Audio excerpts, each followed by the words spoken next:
যে বিষয়টি আমরা আলাপ করছিলাম, ষড়যন্ত্র ঘরে বাইরে আমরা বলছিলাম, এখানে আপনি দীর্ঘদিন থেকে নির্বাচন নিয়ে কাজ করছেন, খুব কাছ থেকে জাতীয় স্থানীয় পর্যায়ের নির্বাচনগুলো দেখছেন, প্রায় সকল পর্যায়ের নির্বাচন দেখছেন। এখানে বলা হচ্ছে যে যেটি জনাব ওবায়দুল কাদের বলেছেন, একদম কোট আনকোট আমি বলছেন যে নির্বাচিত সরকারকে অবৈধভাবে হটানোর জন্য চক্রান্ত দীর্ঘদিন ধরে আমরা লক্ষ্য করছি দেশে এবং বিদেশে। পাশাপাশি বলছেন আমাদের নির্বাচনী প্রক্রিয়া স্বচ্ছ থাকার পরেও, ভোটার উপস্থিতি সন্তোষজনক থাকার পরও অবিরাম আমাদের নির্বাচনের বিরুদ্ধে, গণতান্ত্রিক ব্যবস্থার বিরুদ্ধে দেশি বিদেশি একটি চক্র অপপ্রচার ও মিথ্যাচার চালিয়ে যাচ্ছে। এ বিষয়ে আপনার বক্তব্য। দেখুন, শাসক দলের সাধারণ সম্পাদক মাননীয় মন্ত্রীও বটেন এবং তার একটা উজ্জ্বল সোনালী অতীত আছে ছাত্রনেতা হিসেবে। তিনি অতিশক্তি করবেন এরকম দায়িত্বশীল পদে থেকে, এটা আমি বিশ্বাস করি না।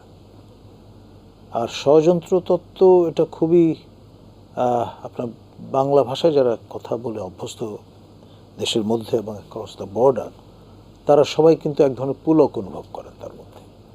মানে এটার বাস্তবতা কতটা ধোপে টিকছে সেটা পরের বিষয়, কিন্তু মূল বিষয় হচ্ছে এটা এক ধরনের মৌতাত প্রদান করছে এবং এটি অনেক সময় বাস্তবায়িত হয়ে যায়।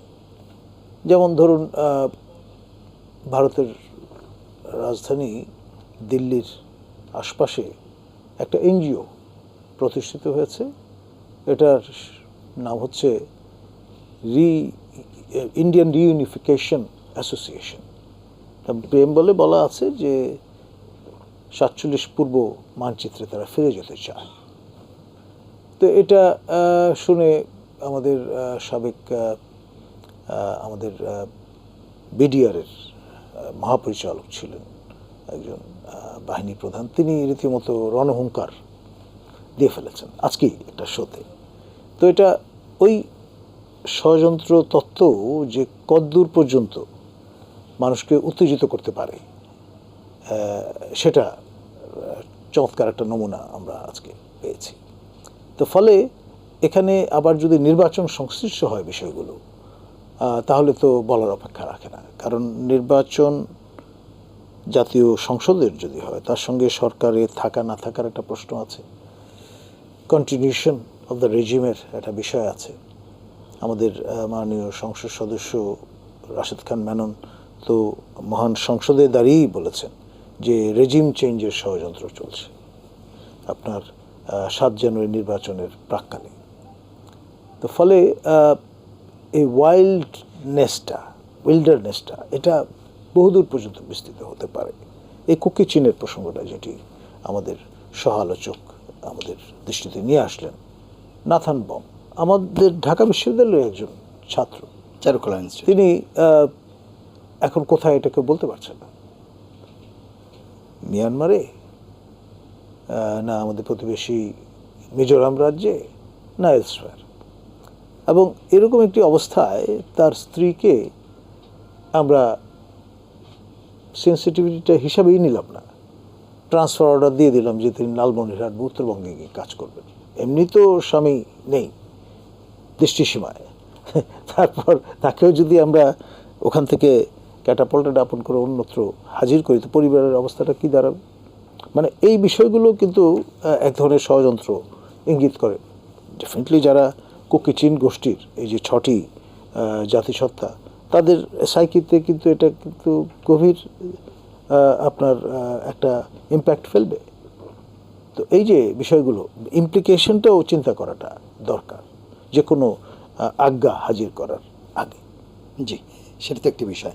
আর এই যে ভোটের ব্যবস্থার কথা বলা হচ্ছে 2014, 18 এবং পরবর্তীতে 7 জানুয়ারি, এর মধ্যে পার্থক্যগুলো কি দেখছেন আপনি?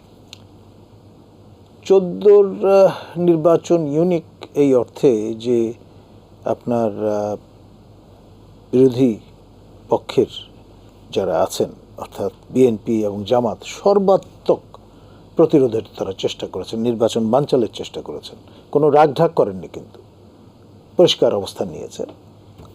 তো ওই রকম একটি আবহে নির্বাচনটি হয়েছে। তো ওর মান কীরকম হবে সেটা তো সহজেই অনুমেয়। 18তে আমরা দেখলাম যে একই ঘরানার মানুষজন তারা শেষ সময় ট্রেনে উঠলেন। এক অর্থে যে কোনো কাজই আপনি করেন একটা হোমওয়ার্কের দরকার হয়, কিন্তু এখন তো আপনি বলছেন হোমওয়ার্কটা ছিল না, একেবারেই ছিল না। তো ফলে যা হওয়ার তাই হয়েছে। বিরোধীদের কথা ছিলাম বলছেন। বাঘ হয়ে গেলাম বেড়াল, 6 আসনের দলে পরিণত হলেন যারা একাধিকবার সরকার গঠন করেছেন, একাধিকবার বিরোধী অবস্থানে শক্তিশালী বিরোধী সংসদে দল ছিলেন। তো এই যে বিষয়টা, এটা সবাইকে বিস্মিত করেছে, ইনক্লুডিং তাদের নিজেদেরও, নেতাকর্মীদের। আবার এবার তারা সব নির্বাচনী ব্যবস্থায় অসঙ্গতির না না, এবার যেমন তারা সবগুলো ডিম মার্কিন ঘরানার বাক্সে রেখে দিয়েছেন। তো যার ফলে যা হয়, একটা ডিমও হ্যাচ করেনি। 2+2 বৈঠকের ফলাফলে যা হবার তাই হয়েছে। এখন তারপর বারংবার আপনি যখন স্বেচ্ছা নির্বাসনে পাঠিয়ে দেন নিজেদের স্বপ্রণোদিত হয়ে, তখন জায়গা তো ফাঁকা থাকবে না। স্বেচ্ছা নির্বাচন বলতে আপনি বলছেন নির্বাচন থেকে উইথড্র হ্যাঁ, করে withdraw নেয়া, করা, নিজেদেরকে বিযুক্ত প্রত্যাহার থাকা। করে নেয়া। আচ্ছা, আর এই যে আপনি মার্কিন মানে ঝুড়িতে ডিমের কথা বললেন, যে সব ডিম নিয়ে যে মার্কিন ঝুড়িতে দেয়া হলো এবং পরবর্তীতে সেটি হ্যাচ করে, এটি কি কোনো ষড়যন্ত্রের ব্যাপার ছিল মনে করেন? মানে এটি কি ষড়যন্ত্র, এই যে দেশি বিদেশি ষড়যন্ত্র যেটি বলা হচ্ছে? এক ধরনের অ্যালিউরমেন্টের বিষয় তো আছেই। আপনি যখন কনভিন্সড হয়ে সবগুলো ডিম ওখানে রেখে দিলেন এবং ভাবলেন যে এই বাক্সে রাখাটা নিরাপদ, এবং মার্কিনরা শেষ পর্যন্ত নির্বাচনটা লাইনচ্যুত করে ফেলবে, এই যে তীব্র বিশ্বাস, এটি তো একদম ফুলহার্ডি একটা পজিশনে ফেলে দিয়েছে এই শিবিরের লোকদের। অনেকে হতাশায় নিমজ্জিত হয়েছেন।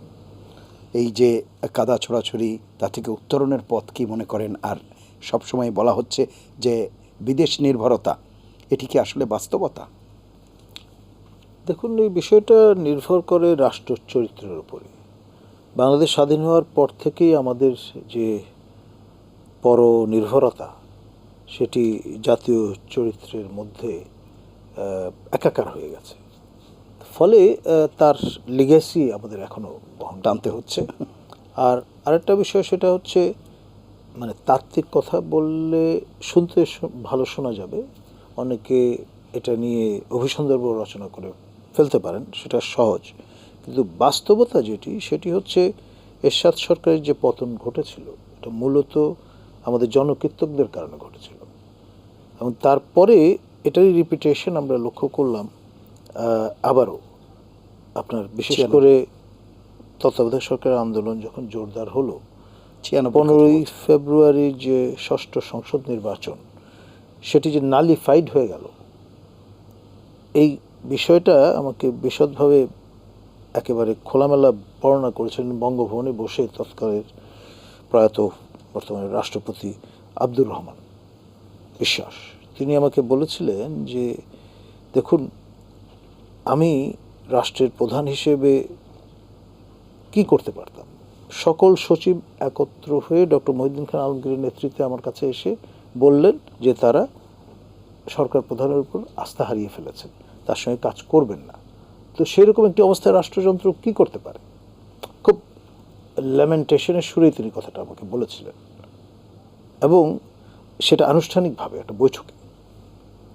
আমরা জানিপুরের পক্ষ থেকে রাষ্ট্রের প্রধান হিসেবে তার সঙ্গে দেখা করতে গিয়েছিলাম একটা ডেলিগেশন নিয়ে, সেই সময় তিনি কথা বলেন।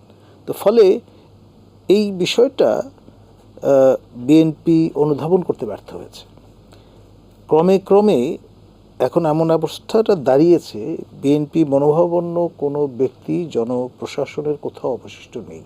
হয় রিটায়ারমেন্টে চলে গেছেন, অথবা আপনার ওএসডি অবস্থায় আছেন, অথবা আর যেই প্রক্রিয়া, সেখানে আপনার রীতিমতো ডিএনএ টেস্ট করে দেখা হয় যে লোকটা সেসব সংস্রব আছে কিনা। ফলে সিভিল সার্ভিসে কোনো ইন্ডাকশন তাদের হচ্ছে না, ওই অর্থে আমি খোলামেলাই বললাম। তো ফলে আপনি এই লোকগুলির কাছ থেকে কী আশা করবেন? কোনো অবস্থায় তো সে তার নিজের স্বার্থেই এমন কোনো ভূমিকায় যাবে না এই নিরপেক্ষতার ধ্বজা ধরে, যে আলটিমেটলি তার জন্য বিপদ হতে পারে। এই রিয়েলিটিটা কিন্তু হিসাবে নেওয়া দরকার ছিল।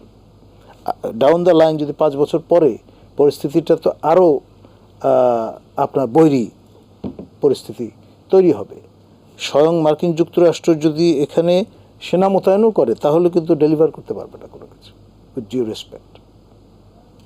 জি, সুতরাং নির্বাচনী ব্যবস্থা তাহলে কোন দিকে যাচ্ছে? যা হবার তাই হয়েছে। মানে আপনি যদি সহযোগিতা করেন নিজ থেকে, স্পেস ছেড়ে দেন, ক্রমে ক্রমে সেটা সংকুচিত হবে, প্লুরাল স্পেস থাকবে না। প্লুরাল স্পেস যদি না থাকে গণতন্ত্র থাকবে না, পরিষ্কার কথা। আপনি যেই লেবাসই ব্যবহার করেন না কেন, যেই তকমাই ব্যবহার করেন না কেন,